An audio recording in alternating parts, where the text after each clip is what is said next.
খুব টর্চার করে।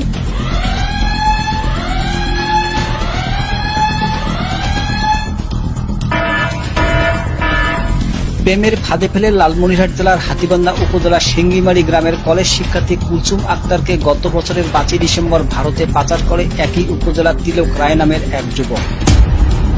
নাচ শেখানোর আড়ালে দেশের বিভিন্ন জেলা থেকে নারী সংগ্রহ করে ভারতে পাচার করেছেন শতাধিক নারীকে।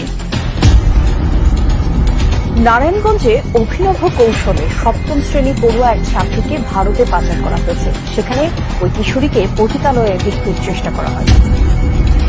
গেল বছরের শেষের দিকে এই তরুণীর পরবর্তী বিউটি পার্লার চাকরির নামে ভারতে পাচার করে দিয়েছিলেন নদী নামের এক দালাল।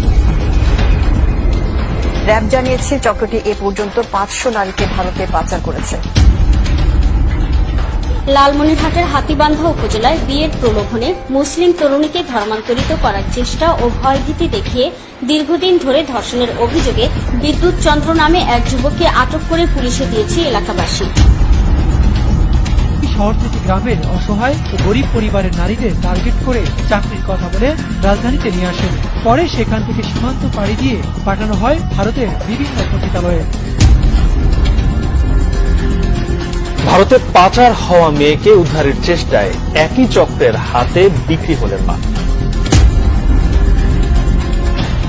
মেয়েটি জানায় তার মতো এমন অগণিত নারী আছে মুম্বাইয়ের ওই এলাকায়।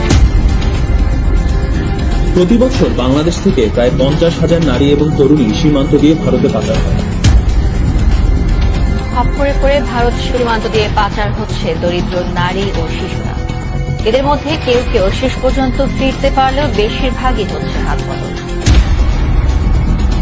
এখনো দেশে ফেরানো যায়নি লালমনিরহাট থেকে ঢাকা হয়ে ভারতে পাচার করা কলেজ পড়ুয়া ছাত্রীকে,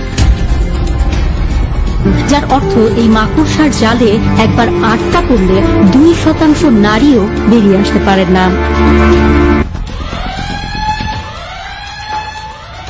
तो मैं सभी भाइयों से बस ये कहता हूँ, अगर हमने किसी को सामने वाले को कमजोर करना है तो हमें उसके क्या पॉइंट पकड़ना चाहिए, बताओ। बिल्कुल सही। अगर हमने मुसलमानों को कमजोर करना है तो सबसे पहले हमें उनकी लड़कियों पे टारगेट करना होगा। जब हम उनकी लड़कियों पे टारगेट करेंगे अपने आप ही साले कमजोर हो जाएंगे।